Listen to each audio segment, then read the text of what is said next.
everybody, and welcome back to another exciting edition of my Grue Rume Show, and a Grue Rume Show I am very, very proud of.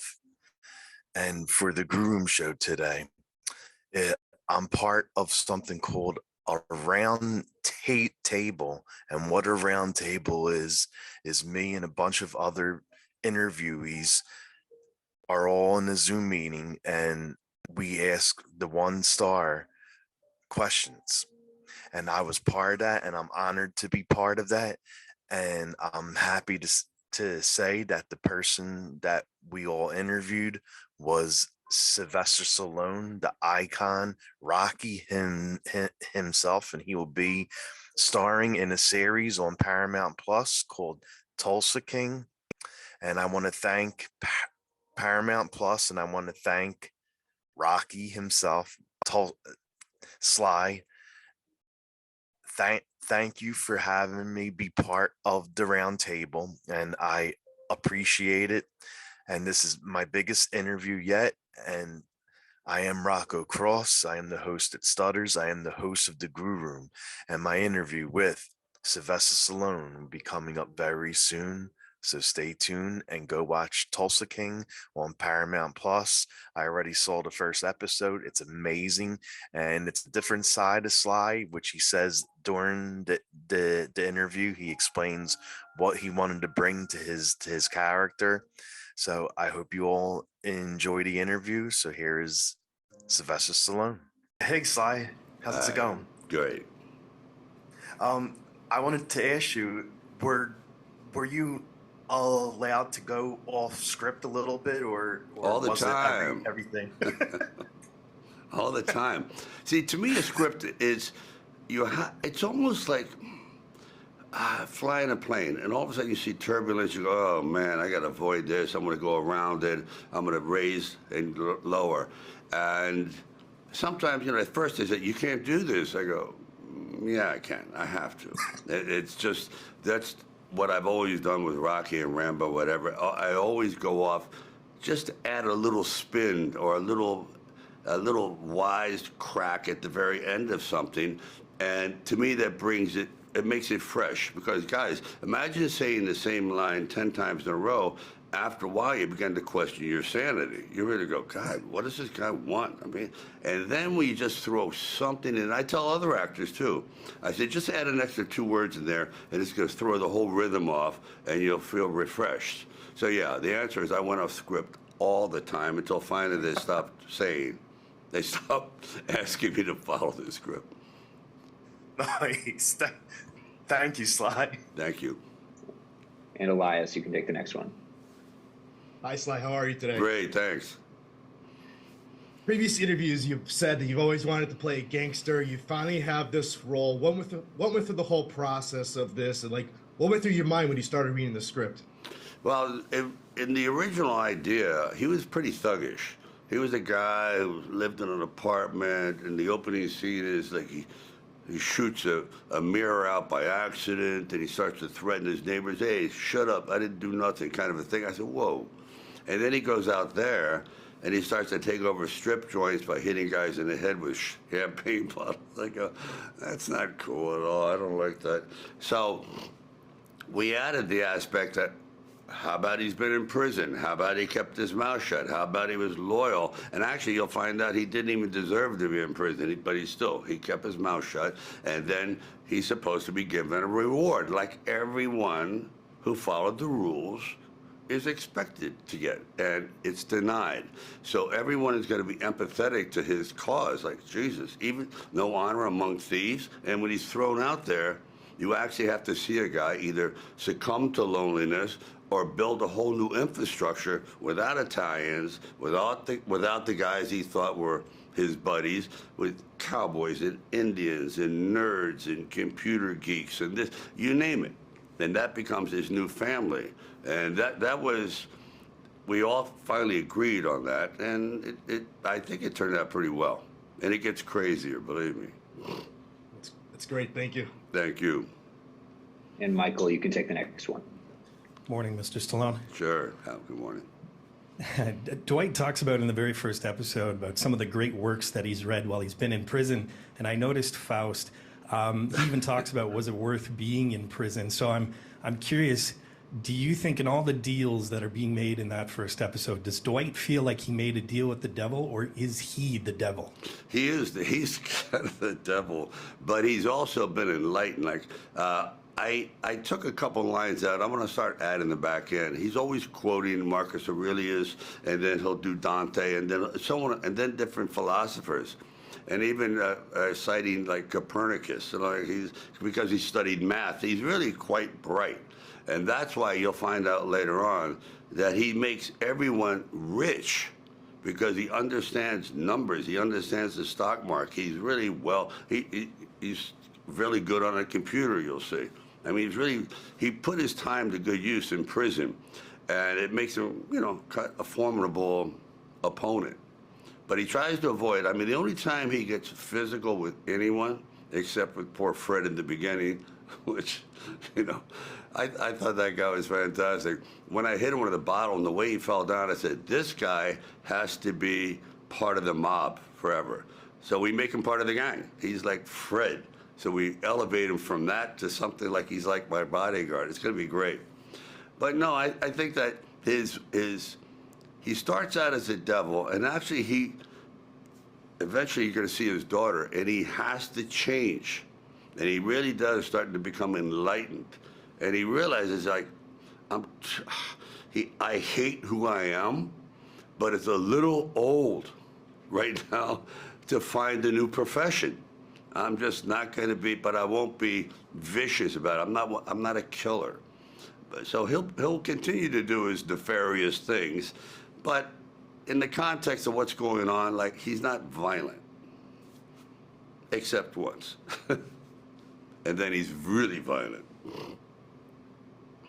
And Monica, you can take the next one. Hi, Sylvester. So nice to see you. Hi. I wanted to ask you, obviously Dwight's been in prison for over 20 years, so 25 years. So for you as an actor, when you read that and you're playing, this is, your first kind of like 10 episode long television show, how do you prep for that? Because there are so many comments and jokes that he makes that, in terms of the world that he hasn't seen for 25 years. So were preparation and things that you did, and all of those comments were very funny and very well put into the script. Good question. The preparation is not far off from the truth, because just as I think I'm getting to use an iPhone, I realize it's almost obsolete. They've got it keeps progressing. Like, I have no idea. I watch my daughters, and I'm in constant denial about how archaic I am. But so as long as I don't try to outsmart the audience. I bring up a few times, for example, I bring up these old TV shows, things that I can relate to, that everyone, like a disco, and excuse me, but I thought I'm still being hip. The thing is to really embrace your awkwardness, and so I never try to be hip. I just try to be functional, but I'm never going to be like Tyson, my driver there, this guy here. He's really smart, and you're going to see him evolve to, actually, he's going to become a little competitive, that kind of thing. So everyone's evolving, but me, I'm devolving. I just want to play with my grandchildren, seriously, and make a few bucks. I'm not interested in being like this ambitious killer at all. Well, thank you so much. It came across so well, so congratulations. And Carissa, you can take the next question. This is really thrilling to talk to you today, so thank you so much for being here. Sure. And thank you for making one of the funniest shows I've seen in a while. I haven't laughed that hard in a while. Really? What is it? Really? What is it like at this point in your career to be able to embrace that side of yourself and not have to be the macho man? It is the most liberating feeling, because I never thought it was ever going to happen. What I used to tell people, I said, Rambo's a performance. I'm not really that monosyllabic and dark and petulant, and I really don't talk like Rocky either, but people always assume that's who I am. This one, finally, it's liberating, because this is who I am, for real. I mean, I'm in between takes, whatever. It's always the Dwight guy, but that's because this is how I talk. This is how I roll. And I thought, let me just see if this works. If it bombs, then I know I have a shitty personality. Okay, if it works, I go, it may be, finally. Because I've always been the class clown my whole life, believe me. That's why I went to 13 schools in 12 years. I just am very, very hyperactive.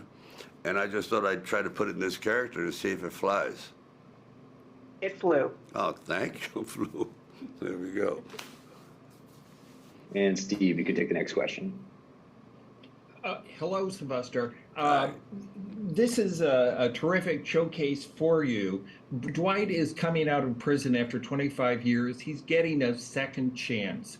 What does having a second chance mean to you? Have you ever experienced that in your life?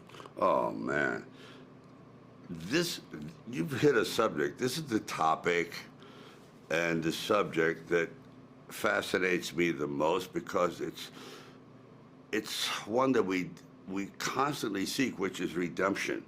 We all make these carnal mistakes. God forbid, whether it be, you married a girlfriend, this, the wrong jobs, whatever it is, a parent relationship, and you go, God, could I just get a second shot at this? And this is a perfect vehicle, perfect format that's my philosophy in life. So Dwight, I'm always drawing on the way I feel, because I feel like I've made so many mistakes.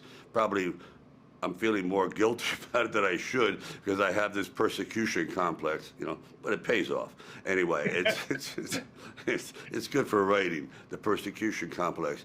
So Dwight's sense of redemption is a journey that I have been on many, many, many times. I just try to make it not so lugubrious or so morbid. I try to make it, all right, he sort of laughs at himself, laughing on the inside, crying on the outside. I reverse that. He's laughing on the outside, but inside he's a little torn up.